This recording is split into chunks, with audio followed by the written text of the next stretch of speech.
കരാറുകാരനിൽ നിന്ന് കാര്യക്കാരനിലേക്ക്. കരാറുകാരനായി എത്തി കാര്യക്കാരനായി മാറിയ ടി പ്രവീണിന്റെ കഥ സിനിമയെ വെല്ലുന്നതാണ്. കാരക്കോണം മെഡിക്കൽ കോളേജിലെ സാമ്പത്തിക ക്രമക്കേടുമായി ബന്ധപ്പെട്ട് പ്രതിക്കൂട്ടിലായ ബിഷപ്പ് ധർമ്മരാജ് റസാലം ആദ്യഘട്ടത്തിൽ ഈ പ്രശ്നത്തിൽ നിന്നും തലയൂരാൻ കണ്ടെത്തിയ വഴി സഭയുടെ പണമെടുത്ത് നൽകി പരാതിക്കാരെ ശാന്തരാക്കുക എന്നതായിരുന്നു. അതിനുവേണ്ടി നീക്കങ്ങൾ തുടങ്ങിയതോടെ അന്നത്തെ സെക്രട്ടറിയും ട്രഷററും കണക്ക് വേണമെന്നും സഭയുടെ പണം ദുരുപയോഗം ചെയ്യാൻ അനുവദിക്കില്ല എന്നുമുള്ള നിലപാടെടുക്കുകയും കമ്മിറ്റിയും ബിഷപ്പും രണ്ട് തട്ടിലാവുകയും ചെയ്തു. ഇതിനെ തുടർന്ന് ബിഷപ്പ് തന്റെ പ്രത്യേക അധികാരം ഉപയോഗിച്ച് ഈ കമ്മിറ്റിയെ പിരിച്ചുവിട്ടു. പുതിയതായി രൂപീകരിച്ച അഡ്മിനിസ്ട്രേറ്റീവ് കമ്മിറ്റിയിലേക്ക് സെക്രട്ടറിയായി ബിഷപ്പ് തന്നെ കണ്ടെത്തിയ ആളാണ് ടി പ്രവീൺ എന്ന കരാറുകാരൻ. കോൺട്രാക്ട് പണിക്കായി LMSൽ എത്തിയ പ്രവീണിന് പിന്നീട് പുറകോട്ട് തിരിഞ്ഞു നോക്കേണ്ടി വന്നിട്ടില്ല.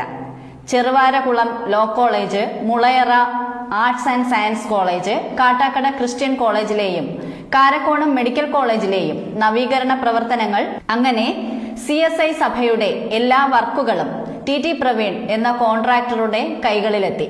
ഇത് ബിഷപ്പുമായുള്ള ബന്ധം കൂടുതൽ അടുക്കുന്നതിന് വഴിവെച്ചു. അതാണ് സഭാ കമ്മിറ്റി എതിരായപ്പോൾ രൂപീകരിച്ച അഡ്മിനിസ്ട്രേറ്റീവ് കമ്മിറ്റിയുടെ തലപ്പത്ത് പ്രവീണിനെ ബിഷപ്പ് പ്രതിഷ്ഠിച്ചത്.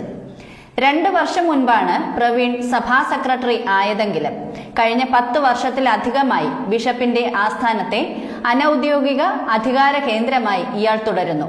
25 വർഷം മുൻപ് വളരെ സാധാരണക്കാരൻ മാത്രമായിരുന്ന പ്രവീണിന്റെ ഇന്നത്തെ ആസ്തി 500 കോടിക്ക് പുറത്താണ്. പ്രവീണും EDയുടെ നടപടിയെ ഭയന്ന് ഒളിവിലാണ്. സഭാബന്ധത്തിന് ശേഷമാണ് പ്രവീണിന് വളർച്ച ഉണ്ടായത്. ബിഷപ്പ് ധർമ്മരാജ് റസാലത്തിന്റെ മകന് പ്രവീൺ അടുത്തിടെ ഒരു ആഡംബര വാഹനം സമ്മാനമായി നൽകിയെന്നും സഭയുടെ പണം ബിഷപ്പും പ്രവീണും ചേർന്ന് കട്ടുമുടിച്ചതായും ഇവരുടെ എതിരാളികൾ ആരോപിക്കുന്നു.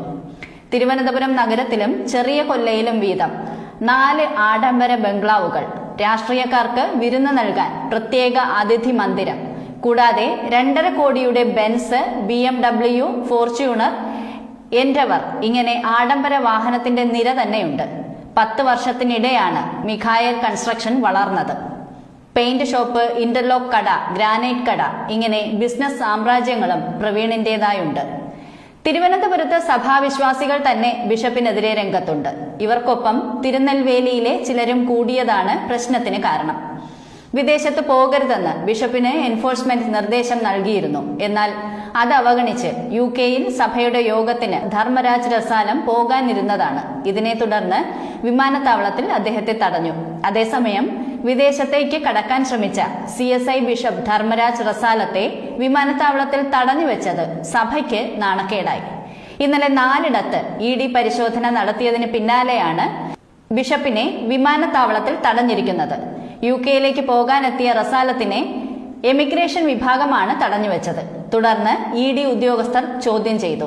ബുധനാഴ്ച കൊച്ചിയിലെ ED ആസ്ഥാനത്ത് ചോദ്യം ചെയ്യലിനായി ഹാജരാവാനും ആവശ്യപ്പെട്ടിട്ടുണ്ട്. ചോദ്യം ചെയ്യലിനായി നേരത്തെയും ED നോട്ടീസ് നൽകിയിരുന്നുവെങ്കിലും ബിഷപ്പ് അടക്കമുള്ളവർ ഹാജരായിരുന്നില്ല. തുടർന്നായിരുന്നു ബിഷപ്പിന്റെ ആസ്ഥാനമായ LMSലും കാരക്കോണം മെഡിക്കൽ കോളേജിലും കോളേജ് ഡയറക്ടറായ ബെനറ്റ് എബ്രഹാമിന്റെ വീട്ടിലും CSI സഭാ സെക്രട്ടറി പ്രവീണിന്റെ വീട്ടിലും ED പരിശോധന നടത്തിയത്.